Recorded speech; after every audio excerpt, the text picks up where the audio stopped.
Hello there, Star Wars fans, and welcome back to another Rebelscum.com video. And today, we're with our good friend Max at Jazwares once again, which is one of the interviews I've been looking forward to all weekend, and it's already one of the best ones because I don't have to stand for this one, and we get to sit on a comfy couch. Yes, well, here at Jazwares, we take care of our fans and our VIPs. So thank you so much. Yeah. You even called me a VIP, which is probably better than I deserve, but I appreciate it all the same. Bobby. You're a VIP. Hey. So anyway, Hi there, Micro Galaxians. we're here to talk about Micro Galaxy Squadron. And of course, we had to come and pick up some of the exclusives. Now, we were a little late to the XWing, but we were able to pick up the new XWing. Oh, wow, look at that grayscale cel-shaded look that looks like a storyboard come to life. And I love the backdrop too. Exactly. Yeah. It really adds, the packaging is just next level on this item. This is probably one of my favorite sets y'all have done. Our designer, Leon Gore, came up with the concept, and he, John Ottinger, and our very own Gi-Hun Sung worked on the execution of the vehicles themselves. Obviously, that like A-tier level packaging is the work of Will Patterson and Olivia on our packaging team. And check out that Interceptor. That Interceptor is gorgeous. It's beautiful. It is so good looking. Yeah, I absolutely love these. They so the funny story about this is we revealed this in a live stream with Paul Lee, but like the team, like John took the concept and he painted up an X-Wing at home completely by himself and brought it in, and then the rest of the design team kind of like were messing with it for like a few weeks, like experimenting with different light sources and how the shadows would look, and then painting those details and shadows on and using those as like our paint master prototypes. It was amazing. So now that you've done these, Yes. next year's got to be the Falcon. The Falcon? Yes. In grayscale? You got to do the Falcon like that. I don't know. I want to could you just... We want to do something different every year. Like, we did a hologram, right? That did a hologram TIE Fighter last year. A nice, quick redeco. And then we did these, which was just so outside the box. I didn't think it would resonate, but it totally did because people are loving it. And it's selling out every single day. We do not have any more of the A-Wing, which I am shocked by. But it's like we need to do something different next year. I mean, my hope against hope is that my team will allow us to do the tie-dye TIE Fighter, which I just think is really funny. A tie-dye TIE Fighter? Tie-dye TIE Fighter.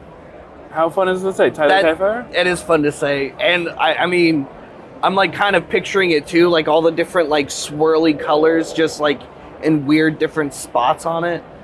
Oh no! We would do like DIJ printing where it would be like an actual tie-dye swirl pattern. Yeah. Psychedelic Yeah, style. that's what I'm picturing. Probably not going to do that. I don't know. It's kind of cool actually. My other goal is to do the destroyed TIE Fighter, which is a battle damaged TIE Fighter cast entirely in orange, where we've actually painted the front section, so it looks like it's actually in flames. Oh, okay. But again, we upped the ante with this by having 3 and then a 4th Comic-Con exclusive for the show, so we might have to do 3 again next year, and it's just going to require more ideation. Well, you could do other, like, in that same vein of destroyed vehicles. So what you're saying is you want me to do flocking? Yes. Everything flocked? Yes, let's do that. A flocked TIE Fighter. The fuzzy TIE Fighter. Flocked X-Wing. We'll do it in purple.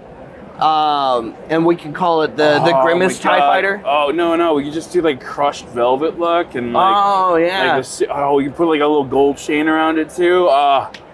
That also likely won't happen. Probably not. I don't know. But who knows? That's why I have a stellar design team who can come up with these ideas and paint models at home. And paint models bring at them home back. In their free time, let everybody else play with them, and John, then go. That's the exclusive. His inimitable style of being like, so I took this home. Like I painted it over the weekend. And I'm like, John, what? It's like Gi-Hun, like building a scale Star Destroyer, like on a 3-day weekend. Yeah. Gi-Hun, why'd you do that? It's fun. Yeah. I like working on. That's John. Ehun's like, just because it's fun. I mean, why not? We got the most talented team of designers in the entire business. I mean, we started with Tyrone Keys too, who's a legend over at Kenner.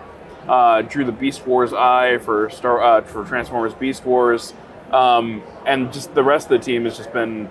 They are the best of the best of the best. From packaging to design to product development, like I am the luckiest brand manager in the entire world.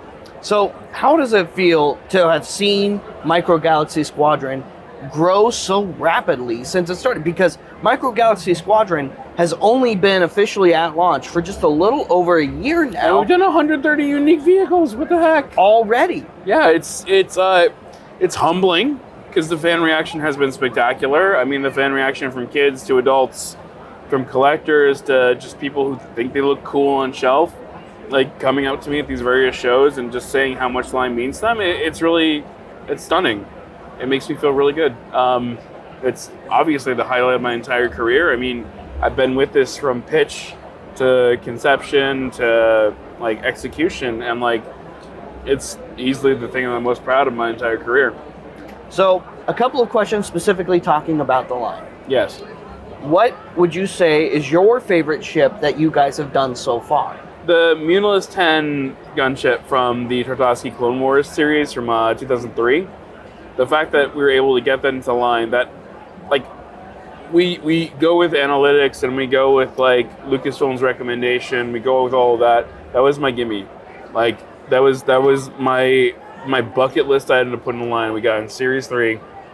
It's got that amazing tiger stripe deco on it. It comes with 2 ARC troopers. It comes with that Rancor face on the side. It is beautiful, and I love it. There was an incredible guy on Instagram who did some artistic photography of it, and he sent me prints, and they're now hanging in my home. That's how much I love that vehicle and how it came out. And my next question is, what's the next vehicle you want to do most in the Micro Galaxy Squadron line? The ATTE. That was really quick. Yeah. It's a tie between the ATTE and the Ghost, both of which may already or may not already be in development, but the ATTE, just because of all the play features you can pack into it, I mean, the thing seats like it seats about 18 clone troopers. Like, I've been watching Bad Batch, I've been watching, like, Clone Wars again, just to see what action features it has, looking at the cutaway guides. Dude, like, it's... Rebels 2? Yeah, Rebels 2, obviously. Okay. I think it might have been in Rebels, but there's a sequence where this bay that I didn't even know existed lowers in the back of the ATTE. It lowers down. That's Clone Wars. That's Clone Wars, where right? the ATRTs crawl out, right? That was season 1 of Clone Wars. So I just watched that. I love that. I love that. And like, how fun from a play feature perspective is that? Like, you have the ATRTs. We can even put some bark speeders in there. It'd be super cool. Yeah, 100%. 6 articulated legs, like opening areas, multiple ball turrets, like that awesome. I always love that cockpit. Like, it seats 2 characters, and then of course, like that crazy gunner's chair that's totally exposed to everything. Oh yeah, it's great. Absolutely. And they just gave the clones like a little bit of extra padding to sit in that chair. Like, they get a little extra helmet padding, they get a little bit of extra chest padding, and that's pretty much it. If they get hit anywhere else, I mean... It's still better than the what is it, the ATOP? ATOT, where it's like... Yeah, the open transport, big, yeah. It's just like, there's no cover on top of that. There's nothing. It's such a strange vehicle that we've only seen, I think, once in canon, maybe twice. I know what it's based on. It's got to be based on the landing craft from Iwo Jima. Oh, yeah. Like, because those were open air as well. Yeah. But, like, open air doesn't work if you have people flying at you with, like, vehicles like Staps where they can just pick you up. Or Hyena bombers that can just drop 1 proton bomb, like, right in the middle of that thing. Bomber. I always forget about the Hyena bomber. Well, coming in series later. That's a Hyena big bomber. vehicle. That's Hyena bomber? Yeah, it's like twice the size of the Vulture. Yeah. Vulture's that not might big. work. Yeah, Vulture's not big. Coming in series to be determined, the Hyena bomber. And then we also got to get the Tri-Fighter droid and the HMP gunship. Tri-Fighter is tiny. I know. It's very tiny. It's a lot smaller than people realize. I've told this anecdote before, but like everybody's like, why is a Landspeeder a chase? That was a last minute change by me because we got in the prototype for Landspeeder and it was this big. this big. That's too big. No, it's to scale. This is how big it is. Okay. And like it was so small, I was worried about perceived value. And like consumers like going to retail and seeing that as a common vehicle for $12.99, that light armor class, I mean like, nah, they're just gonna pass on it. So that's why it's now rare. We're definitely obviously re-releasing it later on. I've got some really cool ideas on how to make the thing pop, make it a little bit different. But we'll need to see on how that pans out. All right, talking about the Scout class mystery packs next. What is next for that? So, we have a really cool concept for Series 6. We've got some interesting deeper cuts for Series 5. There's probably going to be a lot of content coming out that has some interesting speeders in it. I mean, we see something in the trailer for Ahsoka that could really work for a speeder bike. I believe Sabine's riding it. I'm familiar with that one. But the most exciting thing is, what we revealed at our panel yesterday, which is that we have the all-in box sets for the Scout class, Light Armor class, and Starfighter class. And I know that fans have been really vocal about not being able to find the chases and the rares at retail. So what we've done is we've actually taken that and we've made 1,500 piece box sets for each series, for each size class. Okay. So starting with Series 3, you'll be able to buy in one shot for, I believe it's $50, which is just a little over retail, the entire set, all commons, all chase, all rares. It comes in a really nice custom box set and will be exclusive to our DTC. And that's for all of the minis? It's for all the minis, and then we have another tier up, which is the light armor class, and so that'll be, I think it's $75.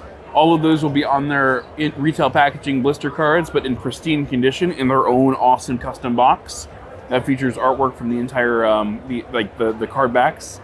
And then we also have that for the Starfighter class at $100. Wow. So again, they're still limited to 1,500 pieces because you want to preserve that collector chase at retail, but still, like, it's the easiest way to get pick up everything without having to hunt store to store, and I know collectors are going to really love that. Well, and it doesn't help that a lot of stores in a lot of areas are still holding on to Series 1. Yep. A lot of Series 1 is still on shelves, and we're on Series 3 now, waiting on Series 4 to come out. And a lot of collectors, and it's more Walmarts than Targets. Targets get through Micro Galaxy pretty well, where Walmart's just like, no, we're just going to let Series 1 sit there, and it's weird.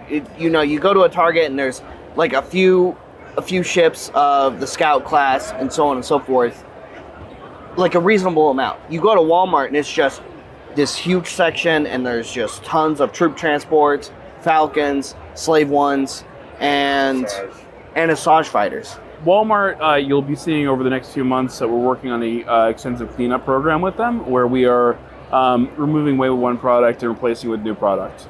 So you'll be seeing Wave 3, Wave 4 come in there. You're already seeing that at like Walmarts in California, and I believe across the rest of the United States. They're actually getting the AT-AT and the Imperial Shuttle first. I've heard people are already finding them over the weekend while we're here, and I'm a little jealous because I'm excited to find those pieces too myself. Me too. So, I mean, we're sitting here, and everybody else is hunting and getting the new AT-AT, and we don't get to play with it yet. I mean, you've been playing with it. Extensively, yeah. Yes, but I can't wait for my turn on Rebelscum.com, so stay tuned for that review coming at some point soon. When you find that retail. The other big reveal is our Battle of Hoth battle pack. So that's another AT-AT that you can collect that has snowy deco all over it. So it looks like it just walked off the Battle of Hoth. That sucker comes with 2 speeder bikes, 2 snow troopers, 2 snow speeders, one of which is an exclusive to the set, and the AT-AT with the snow deco is exclusive as well. With the orange striping, so it's Zeus Sinescus snowspeeder.